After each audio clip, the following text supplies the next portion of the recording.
Okay ma'am. இன்னொரு சொல்லிடுறேன் பாத்துங்க. குரோனிக்கல் நம்பர்ஸ் அப்படின்னா ஒரு கிராஃப்ல இருக்கிற வெர்டெக்ஸுக்கு கொடுக்குற minimum number of possible colour. அந்த மினிமம் நம்பர் ஆஃப் பாசிபிள் கலருக்கு என்ன சொல்றோம்? டூ அட்ஜாயிண்ட் வெர்டெக்ஸ்க்கு வந்து சேம் கலரா இருக்கக்கூடாது. டூ அட்ஜாயிண்ட் அட்ஜாயிண்ட்னா என்னது? எல்லாம் கனெக்டா இருக்கு. இப்ப இதுக்கு கனெக்ட் பண்ற வெர்டெக்ஸ் இருக்கு, இதுக்கு கனெக்ட் பண்ற வெர்டெக்ஸ் இருக்கு. சரிங்களா? அப்ப இந்த V1க்கும் V3க்கும் சேம் கலர் இருக்கக்கூடாது. இது ப்ளூனா இது கிரீன் இருக்குது. ஸோ சேம் கலர் இருக்கணும். அதனால இந்த ப்ளூ கொடுத்து இது கிரீன் கொடுக்குறேன். இங்க V1க்கு ப்ளூ கொடுத்தா இங்க எனக்கு ஒரு ரெட் கொடுக்குறேன். ஏன்னா இது ரெண்டும் அட்ஜாயிண்ட் வெர்டெக்ஸ். ஏன் சரி இதுக்கு கிரீன் கொடுக்க கூடாதான்னு கேட்டா கிரீன் கொடுக்கலாம். பட் என்ன நடந்துக்குது? V2வும் V3யும் அட்ஜாயிண்ட் வெர்டெக்ஸ். ரெண்டும் கனெக்ட் ஆகுது. V2வும் V3யும் ரெண்டும் கனெக்ட் ஆகுது. அப்ப கிரீன் கொடுத்தா இது கிரீன் ஆயிரும். as per டெஃபினிஷன் படி அது சாட்டிஸ்ஃபை ஆகாது. அதனால இந்த கிராஃபுக்கு பேரு கம்ப்ளீட் கிராஃப். அப்ப கம்ப்ளீட் கிராஃப்னா என்னன்னு தெரிஞ்சுக்கிறீங்க ஒரு ஐடியா. எத்தனை வெர்டெக்ஸ் இருக்குதோ அத்தனை கலர் கொடுக்கும். That's all. எத்தனை வெர்டெக்ஸ் இருக்குதோ அத்தனை கலர் கொடுக்கும். 10 வெர்டெக்ஸ் இருந்தா ஓகே 10 கலர் கொடுக்கும். That's all. ஓகே எதுக்கு? Complete graph. 10 வெர்டெக்ஸ் இருந்தா 10 டிஃபரெண்ட் கலர் கொடுத்துக்கலாம். அப்ப 10 டிஃபரெண்ட் கலர் போது என்ன ஆகும்? இங்கேயே பாருங்க, மேபி இங்க கிரீன் போலாமா, மேபி இங்க ரெட் போலாமா. அப்ப என்ன ஆகும்? ஃபேக்டோரியல் ஆகும். 3 டிஃபரெண்ட் கலர் போது என்ன? இது 3 ஃபேக்டோரியல் ஆகும். கரெக்ட்டுங்களா? அப்ப K3 மீனிங் என்ன? n கலர் கொடுக்கலாம், n டிஃபரெண்ட் கலர் கொடுக்கலாம். மேபி என்ன ஆகும்? இந்த கிரீன் மேலேயும் போகலாம், இல்ல ரெட் மேலேயும் போகலாம். எத்தனை பாசிபிள்? 2 பாசிபிள். அதே ஐடியா. இங்க ரெட் இங்கேயும் வரலாம், ப்ளூ இங்கேயும் வரலாம். எத்தனை பாசிபிள்? 2 பாசிபிள். இங்க கிரீன் இங்க என்னது? ரெட்டா? ரெட் இங்க இருக்குது. கிரீன் இங்கேயும் வரலாம், ப்ளூ இங்கேயும் வரலாம். அப்ப எத்தனை பாசிபிள்? That's all. அப்ப என்ன 3 ஃபேக்டோரியல் ஆகும். அப்ப எவ்வளவு கலர் கொடுக்குறாங்களோ அத்தனை கலர் நம்ம மாத்தி மாத்தி கூட எடுத்துக்கலாம். That is very important point. ஓகேங்களா? சரி, இங்க என்னாச்சு? வெர்டெக்ஸ் பாத்தீங்கன்னா மாத்தி இருக்குது. இது ரெண்டும் கனெக்ட் ஆகல. அதனால பாத்தீங்கன்னா இதுக்கு ரெட் கொடுத்துட்டு இதுக்கு மட்டும் கிரீன் கொடுத்துருக்கு. That is a very important point. கொஞ்சம் கேர்ஃபுல்லா பாத்துங்க. அடுத்து குரோமேட்டிக் பார்ட்டிசிபென்ட்ஸ் அப்படின்னா நம்ம பை பார்ட்டிசிபென்ட் பண்ணோம்ல அதே மாதிரி தான் இங்க வந்து கலரிங்க வந்து பார்ட்டிசிபேட் பண்றாங்க. ஸோ அப்படி என்ன பண்றீங்க? கலர் மேபி இங்க ஒரு கிரீன் கலர் சும்மா நான் ரப்பா போடுறேன். இது ஒரு ப்ளூ கலர் போட்டுனா அடுத்து கிரீன் கலர், அடுத்தது என்னது? ரெட் கலர், அடுத்தது வந்து maybe another colour rose colour and black colour. இப்படி இருக்குதுன்னா இதுக்கு எட்ஜஸ் ட்ரா பண்ணிங்க. ஏன்னா அட்ஜாயிண்ட் வெர்டெக்ஸ்னா எட்ஜஸ் ஜாயின் பண்ணிக்கிங்க, எல்லாத்தையும் கனெக்ட் பண்ணிங்க. ஏன்னா டிஃப்ரெண்ட் கலர் கொடுத்துக்கிறேன். டிஃப்ரெண்ட் கலர்னா எனக்கு கம்ப்ளீட் கிராப்பாக இருக்கணும். கம்ப்ளீட் கிராப்பாக இருந்தால் தான் நம்மளுக்கு வந்து டிஃப்ரெண்ட் கலர் சாட்டிஸ்ஃபை ஆகும். அப்போ இப்போ என்ன பண்ண போறீங்க? இது டிஃப்ரெண்ட் கலர் வந்துக்குது. அப்போ இது என்ன பண்ணுங்க? பார்ட்டிசிபேட் பண்ணும்போது என்ன பண்ணுவீங்க? மேபி இது V1, V2, V3, V4 and V5. அப்போ இங்கே வந்து என்ன சொல்றாங்க? தனித்தனி செட் எழுத சொல்றாங்க. தனி செட்ஸ் தனியாக எழுதும்போது V1. V1க்கு யாரு கலருங்கிறீங்க? Blue colour. ப்ளூ கலர் யாரு? இங்கே வந்து V1 வெர்டெக்ஸ். அப்போ அது ஒரு செட் எழுதிக்கிங்க. அடுத்து V2. V2ங்கிற ஒரு செட் எழுதுகிறீங்க. V2 செட் வந்து கிரீன் கலர். அப்போ கிரீன் கலர் என்ன எழுதிக்கிறீங்க? அது ஒரு செட் எழுதிக்கிறீங்க. அது V2. அடுத்து V3, கேபிட்டல் V3 செட் எழுதும்போது கேபிட்டல் V3 வரும். Maybe rose. அப்போ ரோஸ் கலரும் போது அது என்ன செட்டு? V3. அண்ட் V4 வந்து பிளாக். அப்போ பிளாக் கலர் எழுதுறீங்க. அப்போ அந்த பிளாக் கலர் வந்து என்ன எழுதலாம்? V4 செட்டுன்னு எழுதலாம். அண்ட் V5 வந்து ரெட்டு. அப்போ கேபிட்டல் V5. இந்த மாதிரி தனித்தனியாக செட்டில் எழுதும்போது அது வேறு குரோமேட்டிக்கல் பார்ட்டிசிபென்ட்ஸ். ஓகேங்களா? ஸோ பார்ட்டிசிபைங். அப்போ ஏன்னாவும் ஒவ்வொரு கலருக்கும் நீங்கள் ஒவ்வொரு செட்டாக நீங்கள் எழுதிக்கிறீங்க. ஒவ்வொரு கலருக்கும் ஒவ்வொரு செட்டாக வெர்டெக்ஸில் எழுதுறீங்க. இங்கே என்ன கலர் இருக்குதோ அந்த கலரை வந்து நீங்கள் வந்து டைரெக்டாக செட்டில் எழுதிட்டீங்கன்னா that is called a chromatical participant. So இங்கே தான் சொல்கிறேன் இது எப்படி வந்து நீங்கள் வந்து டிட்டர்மைன் பண்ணுறது step wise. So this a very important one. என்னாச்சு? Identify the constraint, sort the colouring, count the colours. அப்போ ஐடென்டிஃபை த கன்ஸ்ட்ரைன்ட் என்னங்கிறாங்க? எது வந்து அட்ஜாயிண்ட் இதுன்னு பார்க்குறீங்க, எது அட்ஜாயிண்ட் வெர்டெக்ஸ்ன்னு பார்க்குறீங்க. சரிங்களா? அப்போ எது வந்து அட்ஜாயிண்ட் வெர்டெக்ஸ்ங்கும் போது அதுக்கு வந்து என்ன சொல்கிறாங்க? அட்ஜாயிண்ட் வெர்டெக்ஸ் வந்து சேம் கலர் கொடுக்காது. ஆஸ் பர் குரோமேட்டிக் நம்பரோட டெஃபினிஷன் அதுதான். அதனால் அதை நம்ம பண்ணிக்கலாம். ஸோ அடுத்து என்ன சொல்லலாம்? Short the colour. ஷார்ட் த கலருங்கும் போது என்ன ஆகுது? எது வெர்டெக்ஸ் இல்லையோ அப்போ வந்து என்ன பண்ணலாம்? இங்கே கலர் கொடுக்க ஆரம்பிக்கலாம். இங்கே ரெட் கொடுத்துக்குங்க, இங்கே வந்து பிளாக் கொடுத்துக்குங்க, இங்கே வந்து க்ரீன் கொடுத்துக்குங்க. சரிங்களா? அப்போ அந்த பேசிக்கில் நீங்கள் ரன் பண்ணிக்கலாம். சரிங்களா? அப்போ ஷார்ட் த கலர் பண்ணியாச்சு. அடுத்து சொன்னால் கவுண்ட் த கலர்ஸ். இங்கே எத்தனை கலர் இருக்குது? 1, 2, 3. கவுண்ட் த கலர்ஸ்ங்கிறான். அப்போ கவுண்ட் பண்ண முடியுமா? கவுண்ட் பண்ணிக்கலாம். 3 கலர் பாசிபிள்ங்கிறான். ஏன்னா அது 3 வந்து உனக்கு குரோனாட்டிக் நம்பரா? Is not a chromatic number. Chromatic நம்பரோட பாசிபிள் என்ன? குரோனாட்டிக் நம்பரோட possible minimum number of colours கொடுக்கணும்.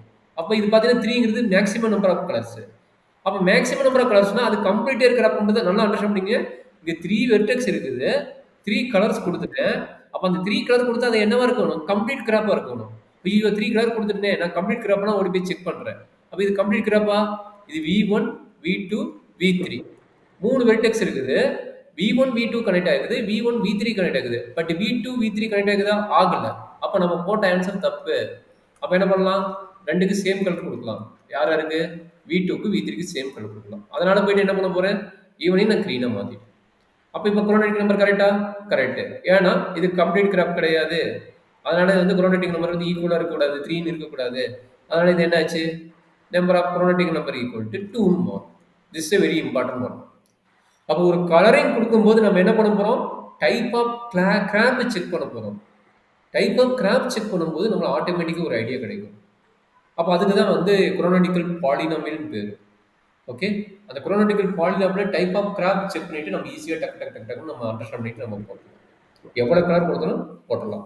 அதுதான் அப்ளிகேஷன். குரோனாட்டிக்கல் நம்பர் கவுண்ட் பண்ணிட்டு நம்ம அதில் வந்து அப்ளை பண்ணிட்டு ஈஸியாக நம்ம ரன் பண்ணிக்கலாம். That is a very important point. இந்த ஸ்டெப் ரொம்ப ரொம்ப இம்பார்ட்டன்ட். என்ன சொல்றாங்க? வெர்டெக்ஸை கவுண்ட் பண்ணு, அட்ஜசன்ட் வெர்டெக்ஸ் வந்து சேம் கலர் கொடுக்காத. இன்னொரு பாயிண்ட் ஆட் பண்ணிக்கணும். அது வந்து கம்ப்ளீட்டாக இருக்கிற அப்புறம் தான் எக்ஸாக்டாக என்ன, அது இல்லைன்னா நீங்கள் என்ன பார்த்துட்டு இது பண்ணுங்க. அது சொல்லிக்கணும்.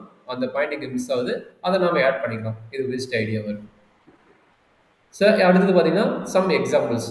சிம்பிள் கிராப்பாக இருந்தால் எத்தனை கலர் கொடுக்கலாம் அப்படிங்கிறதுனால ஒரு எக்ஸாம்பிள். இது வேற எக்ஸாம்பிள் போட்டுக்கிறேன், இங்கே நம்ம பார்க்கலாம். என்ன சொல்லிங்கன்னா அட்ஜாயிண்ட் லிஸ்ட். அவன் கிராப் கொடுக்கல, இது வேற எக்ஸாம்பிள். இது வந்து எக்ஸாம்பிள் 2ன்னு வச்சுங்க. அது வந்து எக்ஸாம்பிள் 1 நான் இப்போ எக்ஸ்பிளைன் பண்ணுறேன். இது எக்ஸாம்பிள் 2 ஓடுது.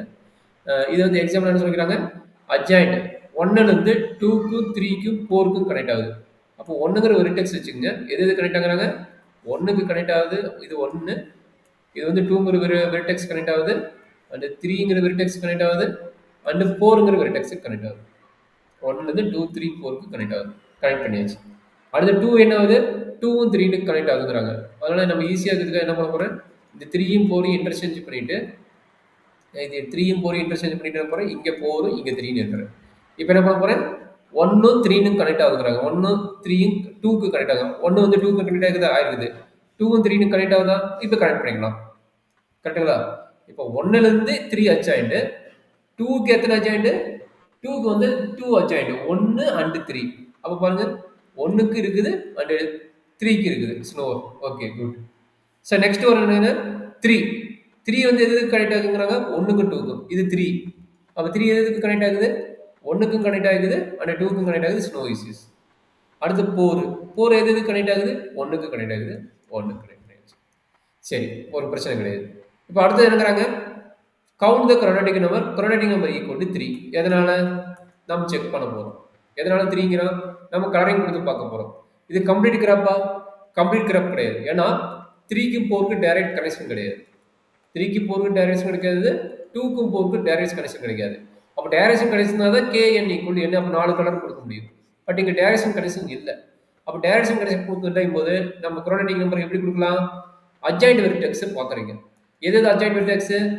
1 2 அட்ஜாயிண்ட் வெர்டெக்ஸ். அதனால் இது ரெட்டு. இதுக்கு வேற கலர் கொடுத்துருங்க, கிரீன். அடுத்து 1 3 அட்ஜாயிண்ட் வெர்டெக்ஸ். இதுக்கு கிரீன் கொடுக்கலாமா? கொடுக்கலாம். கொடுத்தா என்ன நடக்கும்? 2 வந்து அடிவாங்க. இங்க பாருங்க, 2க்கும் 3க்கும் அட்ஜாயிண்ட் இருக்குது. இங்கே கிரீன் கொடுக்க முடியாது. சரி, அந்த கிரீன் விட்டுருங்க. 1க்கும் 4க்கும் பாருங்க, 1க்கு 4க்கும் கொடுக்கலாமா? 2க்கு கிரீன் கொடுத்துட்டேன், 3க்கு கொடுக்க முடியல. ஏன்னா 2வோட கனெக்ட் ஆகிக்குது. இங்கே பார்த்தீங்கன்னா 3யும் 2வும் எதுவுமே கனெக்ட் ஆகல. 3யும் 2வும் கனெக்ட் ஆகுதா? ஆகல. ரெண்டுமே, அதாவது 3யும் 4ம் கனெக்ட் ஆகல, 3யும் 4ம் கனெக்ட் ஆகல, 2வும் 3யும் கனெக்ட் ஆகல. நான் சொல்ற கான்செப்ட், 2வும் 4ம் கனெக்ட் ஆகல, 3யும் 4ம் கனெக்ட் ஆகல. அப்போ டைரக்டா என்ன பண்ணிக்கலாம்? இது கிரீனே கொடுத்துக்கலாம். டைரக்டா என்ன பண்ணலாம்? இது கிரீனே கொடுத்துக்கலாம். இப்போ நம்மளுக்கு என்ன பிரச்சனை? நம்மளோட பிரச்சனை பார்த்தீங்கன்னா ப்ளூ கலர் கொடுக்கல. ஏன் ப்ளூ கலர் கொடுக்கல? 2வும் 3யும் அட்ஜாயிண்ட், 1ம் 3யும் அட்ஜாயிண்ட். அப்போ இது ரெண்டு லிங்க் பண்ற வேற கலர் தான் கொடுக்கணும், சேம் கலர் கொடுக்கக்கூடாது. அதனால என்ன பண்ண போறேன்? ப்ளூ கலர் கொடுத்துட்டேன். அதனால என்ன பண்றேன்? ப்ளூ கலர் கொடுத்துட்டேன். இது கரெக்டான வேவா? 1 2 அப்ப எத்தனை கலருக்கு கவுண்ட் பண்ணுங்க. கம்ப்ளீட் கிராப்பா இருந்தா எக்ஸாக்ட்டா நல்லா பாத்துங்க. கம்ப்ளீட் கிராப்னா இருந்தா 4 கிராப்னா 4 கலர் வரணும். கம்ப்ளீட் கிராப்னா 4 கிராப்னா 4 கலர் வரணும். சரிங்களா? இங்க பார்த்தா இது கம்ப்ளீட் கிராப் கிடையாது, கனெக்டட் கிராப். அப்ப அட்ஜாயின்ட் வெர்டெக்ஸ் கனெக்ட் பண்றீங்க. அப்ப அதுல இருந்து நம்ம போட்டோம். இது ரெட் போட்டாச்சா? அப்ப எத்தனை கலர் இருக்குது? Colour 1, colour 2, colour 3 and colour 4. Colour 4 வருமா? எகைன் கிரீன் தான் இருக்குது. எகைன் கிரீன் தான் இருக்குது. அப்ப இது என்னது? Again colour 2. கிரீன் தான் இங்க இருக்குது. இங்கேயும் கிரீன், இங்கேயும் கிரீன். அப்ப கிரீன் ரெண்டு டைம் வந்து கலர் 2.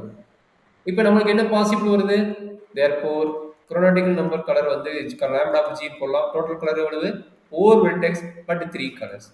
அதனால தான் இங்க 3 வருது. இப்போ எப்படி 3 வருது அண்டர்ஸ்டாண்ட் பண்ண முடியுதா? இல்ல ஏதாவது டவுட் இருந்தா சொல்றாங்கன்னா நம்ம அடுத்த பாயிண்ட்க்கு போலாம். ரொம்ப இம்பார்ட்டன்ட் பாயிண்ட். இதுல ஏதாவது டவுட் இருக்குதா கண்ணு? இல்ல சார். ரொம்ப இம்பார்ட்டன்ட். எப்பயுமே வந்து ஈக்குவல் கலர் வருதுன்னா அது நம்ம பார்த்து போட்டுக்கணும். சரியா? That is a very important point. பார்த்து